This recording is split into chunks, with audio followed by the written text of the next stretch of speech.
let's talk about a crazy expensive game on the NES that is a true hidden gem. Yes, of course, I'm talking about Felix the Cat.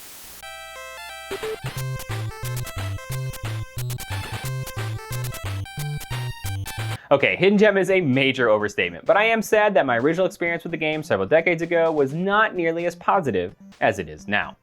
But before we go there, for those that don't know, Felix the Cat is a cartoon from the silent era. He was a very popular character that by the 1930s lost his limelight to Disney and Mickey Mouse. But Felix has been revived several times, most notably in the 1950s, where many of the most recognized attributes of Felix were born. Not just his art style, which fun fact inspired the design of Sonic the Hedgehog, but even the other cast of characters and his magic bag of tricks.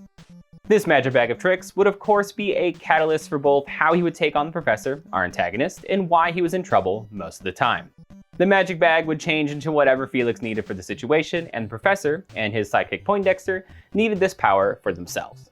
Now that series didn't last long, and until the 1980s, Felix was limited to a comic strip and novelty items, never recapturing that earlier fame. But in the late 1980s, Felix the Cat the movie was going to be the next big revival. After a messy production that wrapped up somewhere in 1987, it was slated for a 1988 release, but got pushed back to 1991, where it got a tiny theater run, it bombed, went straight to VHS, and was not given favorable reviews. Needless to say, it didn't respark the franchise. So I'm giving you this very brief Felix history for context, and to point out that even with the super delayed release to 1991, the NES game still didn't come out until late 92. This is well into the Super Nintendo's life cycle, so as you might expect, it wasn't a high-profile release. But this isn't some development delay caused by the production delay that just simply aren't tied together in any way other than both being about Felix the Cat. This is probably for the best. The movie had a very strange plot about an alternate universe in trouble, and like I said, no one really liked it. The NES game, on the other hand, reaches way back into the history of the franchise to bring back an old flame named Kitty Cat and then have the Professor kidnap her. So yeah, the NES game has absolutely nothing to do with the movie, and its plot is just a damsel in distress situation. If this was the right or wrong way to go is hard to say. Felix the Cat the game is a self-contained entity based off a struggling franchise, and is just an odd choice for a very late in life NES game no matter how you slice it. Not much is known about the game development. We do know that it was developed by a small team and published by Hudson Soft. The developer was Shimada Kikuku, and apparently it was delegated to one programmer, Junya Shimoda. According to his own resume, it was developed from March 1991 to January 92 using MMC3, and the full listing says this.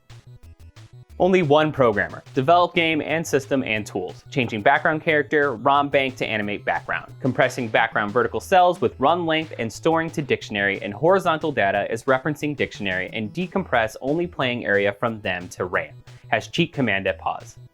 It's very cool stuff. I can't say I know what half of it means, but I thought someone might find it interesting. Gameplay-wise, Felix the Cat is a pretty standard platformer. You move from the right side of the screen to the left, avoiding enemies or hitting them with your current power-up. But it does have its own unique charms. The platforming is very loose and very floaty, almost moon-like physics. I spend a lot of time making course corrections in the air to either avoid something or land on a platform. This will be a bit of a hurdle for some players, but once you have it down, it can actually be helpful as you have so much time to land and dodge. Felix begins the game with this little bag that only has an extending punching boxing glove, a classic cartoon character attack for sure. As you go through each level, you'll get hearts from Kitty Cat that will allow your bag of tricks to transform to a new attack. Depending on the level, you have a few different chains of transformations. Most stages will have Felix become a magician with a little magic star attack that grows out around him, followed by a wonderful 1950s style concept car that has a deadly honk, and then a tank that seemingly shoots out smiling cannonballs in a small arc. But as you start getting into different stage types, you might start out just floating on an umbrella or riding a sea turtle underwater. All the stages except the above water stage and the space stage have several transformations, not counting default Felix with his boxing club. You have the Magician, Car, Tank group, Umbrella, Hot Air Balloon and Plane group, and the Sea Turtle and Submarine group.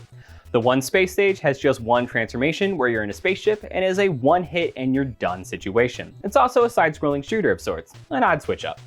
They're all great in their own way, but I might say I really enjoy the tank shooting smiling bouncing faces or the hot air balloon throwing what I assume are frisbees, but they look like hot dogs, the most. Or maybe the sub that has Felix riding in his own face while spitting out what appear to be squids. Now when I said I'm sad that my own original experience with this game several decades ago was not nearly as positive as it is now, there's a reason for that. Back when I first ever experienced Felix on NES, it was of course a rental, and of course did not include a manual. With that, there's a bit of weird stuff in the game that without that very short manual, it just doesn't make sense. So as you have probably seen by now, there are little collectibles of Felix faces all over. On occasion, milk will just randomly appear, and then sometimes a heart, which gives you a transformation. A very weird way to give out items in complete contrast to something as standardized as Super Mario Bros. Well, turns out these are not random, and as the manual points out that the milk drops every 5 and the heart shows up every 10. Still weird, but with context, it's perfectly fine. This weirdness was compounded with there's multitudes of Professor and Kitty Cat faces hanging out in the sky in cloud-like formations. 9 times out of 10, they serve no purpose except for background decoration. But every once in a while, jumping into a Kitty Cat face will award you points, and shooting the Professor's face can give you a 1-up. So as a kid, I spent with little time I had with my rental confused on where my power-ups were coming from and why I would get points sometimes and not others. So when you have a tiny window to enjoy something before it's back to the rental store, you have to just move on. So I spent many years thinking Felix the Cat was a junk game, and it certainly isn't. It won't be the top of any hidden gems list, like I said at the beginning of the video, but it's certainly a solid experience. At the end of all this icon collecting and platforming are, of course, boss fights. You get a glimpse of each boss at the end of every world when a new level starts, and there are a small selection of antagonists from the Felix cartoons. You'll fight Poindexter a few times, for example. These boss fights are all super easy, especially if you are fully powered up. Your attacks knock any of them not already stuck to one side straight back to where they started, and it can only take a few hits to win. The hardest part comes from them having insanely long invincibility frames, but I doubt anyone will have any problems.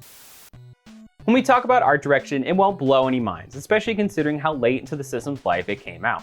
But it still has really nice sprite work, and the environments are detailed enough. Plus, it uses a very pleasing palette, and there isn't a crazy amount of sprite flicker. There's also a lot of charm here, such as the cutscenes of the professor calling Felix to brag that he still has Kitty Cat, or the laughing scenes after Felix defeats a boss. Music falls into a bit of a middle ground. I don't find anything super memorable, but I certainly like the compositions, and it's a nice experience when blended with the levels. They are goofy and fun and stay true to the Felix universe. Sound design overall is really solid. I think if I had one big complaint, it would be that the experience is too short, and the difficulty is for once on the other side, and it's just kind of a breeze to get through. I can complete the game without many issues in around an hour, left with plenty of lives to spare. I personally don't hate this. I love simple, fun platformers like this. The original Kirby falls right into place with Felix the Cat. But when you're talking about a retro game that you can complete in an hour, I can't suggest anyone go and hunt for a copy, especially at prices at around $100 for a loose cart. Maybe it was $25 or something, but you should definitely play it.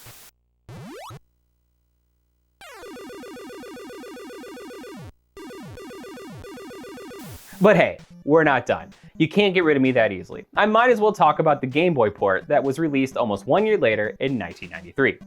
This is basically the same experience as the NES game, just compressed down for a mobile platform. So compressed in fact that you can now complete the already short experience even quicker, less than half an hour quick. Obviously the graphics, design, and soundtrack of the game are simplified a bit, but honestly it still works together very well. I think the game looks great and monotone, and the music is still fun. The only thing that is truly unfortunately missing is the cutscenes between each level and the little intros that show you the boss. So now the game just drops you in very unceremoniously from the top left side of the screen, and it's a little weird honestly. The amount of levels is super cut back as well. You skip huge chunks of the original NES game. I'm not going to go through a one-to-one comparison, but I estimate more than half of the original game just isn't there. As you can imagine, this makes a game very short, and it's about 25 minutes in total length now. I don't fault the game for this though. This was one of my favorite qualities of the Game Boy when I was a kid, and I'm not going to suddenly hate on games for that now. I very fondly look back at my time playing Kirby's Dream Land, which is about the same length, and there's something nice about handheld games from this era doing something well in such a small amount of time. There is one major change here and one smaller adjustment that may be my imagination. First off, bosses behave very differently. They still have their incredibly long invincibility frames, but they are no longer knocked back by Felix's attack, which makes them much more aggressive. So just a slight increase in difficulty to the bosses, but you're still not going to have any troubles with them. Secondly, I think due to the Game Boy's hardware, the platforming is just a tiny bit stiffer. You still definitely have that very floaty jump, but it doesn't feel as loose, and I can't decide if that's a negative or a positive. Now unfortunately, even this version of the game is outrageously expensive, selling for an average of $75 for a loose cart. And I'm sorry, I had a blast with both versions of this game, but neither of them are actually worth even that price. Call me when the games are like $25 again. For the cost of both these games, you can get a Game Boy and an NES EverDrive and get way more bang for that buck. Well, that's all for this episode of RetroActive. I hope you enjoyed it and maybe learned something new about Felix the Cat in general and as a game. Please like and subscribe before you go, maybe even give it a share, and I'll see you next time.